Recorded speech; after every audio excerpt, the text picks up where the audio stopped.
ফ্যাসিবাদের বিরুদ্ধে লড়াই সংগ্রাম আমাদেরকে চ্যালেঞ্জ দিয়ে করতে হয়েছে। পার্লামেন্টে সর্বশেষ 2008-এ যখন ছিলাম তখন ওই প্রাইম মিনিস্টার ওখানে বসতো আর আমরা আমাদের বিরোধী দলের নেতার পিছনে বসতাম, এইভাবে আঙ্গুল দিয়ে বলতো তোকে দেখাই দিব। ওইটার প্রতিবাদ আমরা করেছি। জেলের যে আমাদের দীর্ঘদিনের এই যে অত্যাচার নির্যাতনের কাহিনী, এটা যদি আমি বলতে থাকি এরকম বই জমে যাবে। আর আমার রাজনৈতিক জীবনের বই যদি আমি লিখতে যাই এটা লিখে শেষ করা যাবে না। আল্লাহর হুকুম 40 ঊর্ধ্ব হয়েছে। আমি 1980 সাল থেকে সরাসরি এই ছাত্র রাজনীতির সঙ্গে সম্পৃক্ত, প্রেসিডেন্ট জিয়ার সময় থেকে ওনার হাত ধরে খালকাটা কর্মসূচিতে। প্রেসিডেন্ট জিয়া যেহেতু একজন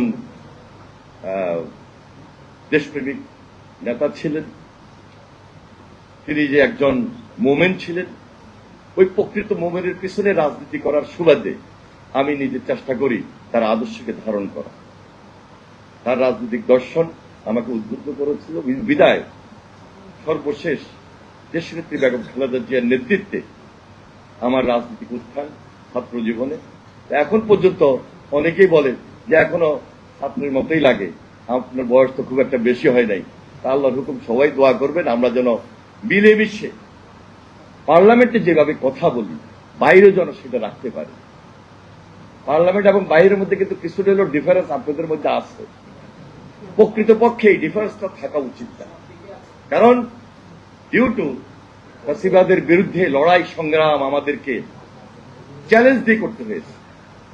পার্লামেন্টে সর্বশেষ 2008-এ যখন ছিলাম তখন ওই প্রাইম মিনিস্টার ওখানে বসতো আর আমরা আমাদের বিরোধী দলের নেতার পিছনে বসতাম, এইভাবে আঙ্গুল দিয়ে বলতো তোকে দেখাই দিব। ওইটার প্রতিবাদ আমরা করেছি। হাসিনার কাছে মাথা নত করি নাই। যাই হোক, সবাই নতুন ভাবে দেশটাকে গড়ব, এটাই তো আমাদের কাছে সাধারণ মানুষের আশা প্রত্যাশা। এই প্রত্যাশার জায়গা থেকে আমরা সবাই ঐক্যবদ্ধ থাকবো। ধন্যবাদ সবাইকে। আসসালামু আলাইকুম ওয়া রাহমাতুল্লাহ। ইউরোপ, এশিয়া, আমেরিকা যেখানে যাই, বিশ্বের 145টি দেশে আজ ফ্রুটো পাই।